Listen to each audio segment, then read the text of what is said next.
Hello everyone. Today we will be discussing about the general features and attachment of sacrum. Sacrum, it is a flat triangular bone and it is formed by the fusion of S1 to S5 vertebrae.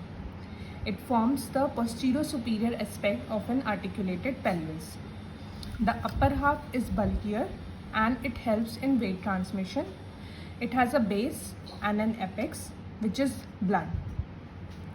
It has four surfaces: pelvic surface or the anterior surface, which is concave and smooth; dorsal surface or posterior surface, which is convex and irregular; and it has got two lateral surfaces. Now coming to the base. The base, it is situated upward and it is formed by the body of S1 vertebra. It articulates with the L5 vertebra to form the lumbosacral joint. Anterior margin of the body of the S1 is very prominent and it is known as sacral promontory. Anterior margin of body of S1 and posterior margin of body of S1 provides attachment to the lowest fibers of anterior and posterior longitudinal ligaments respectively. Posterior to the body is a triangular vertical foramina which leads to the sacral canal. Direction of vertebral foramina is the upward and slightly backward.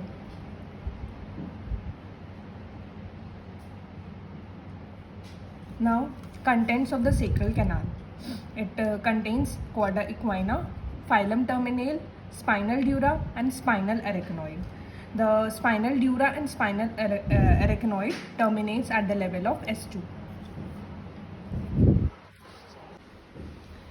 Posterolaterally are the pedicles. These two are pedicles. These are short, thick and are directed backward and laterally.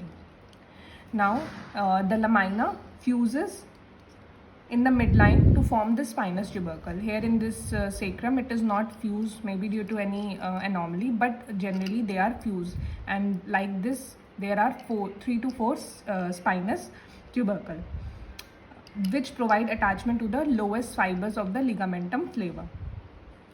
Now the articular processes are projected upward and at the junction of the pedicle and the lamina, and they will articulate with the inferior articular facet of L5 vertebra. On either side of the body there are triangular bony masses which are formed by the fusion of the costal element with the transverse element, and they form ala of sacrum. They are smooth medially and rough laterally. The anterior portion of the rough surface provides attachment to iliacus muscle, and the posterior surface provides attachment to the lumbosacral ligament.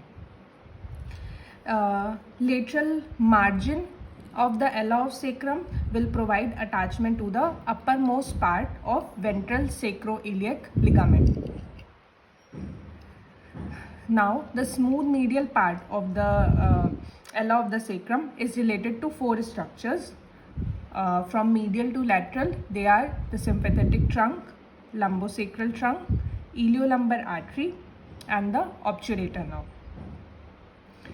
Coming to the apex. The apex is blunt and is formed by the inferior surface of S5 vertebra.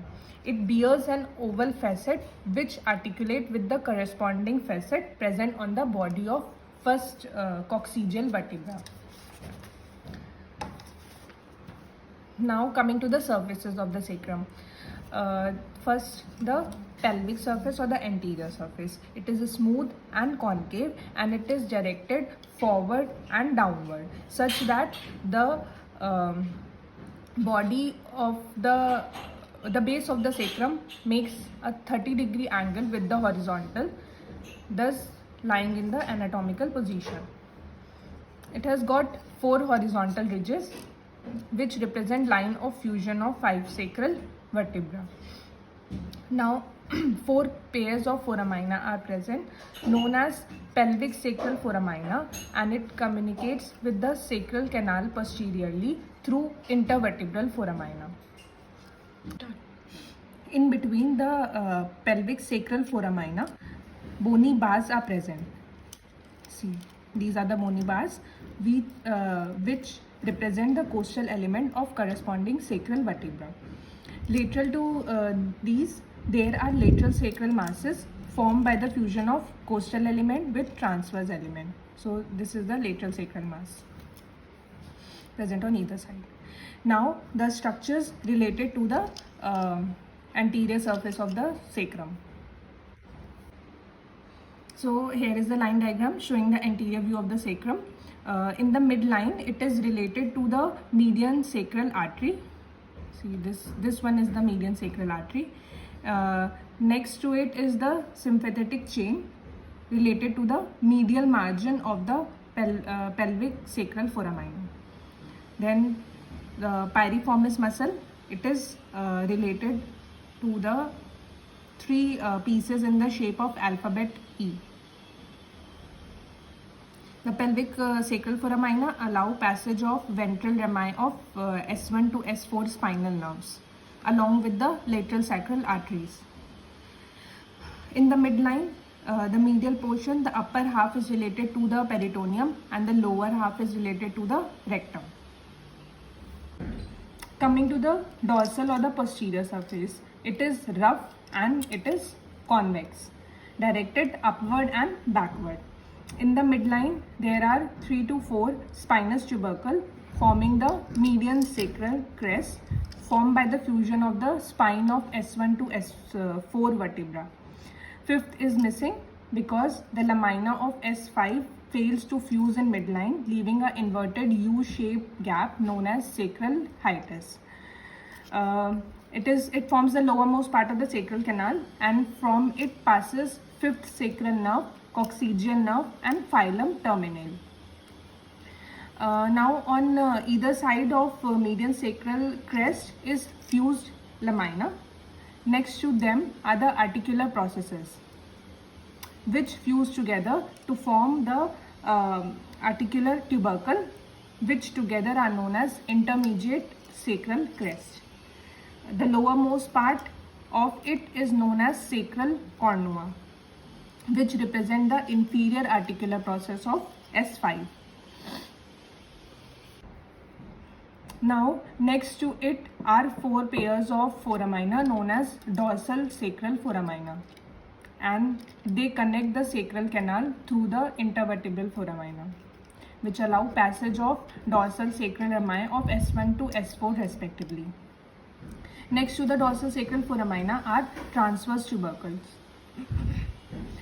representing the transverse element, which together form the lateral sacral crest. So the median sacral crest is formed by the fusion of the spinous processes. The intermediate sacral crest is formed by the fusion of the articular processes, and the lateral sacral crest is formed by the fusion of the transverse tubercles, which represent the transverse element. Now coming to the structures related to the dorsal surface.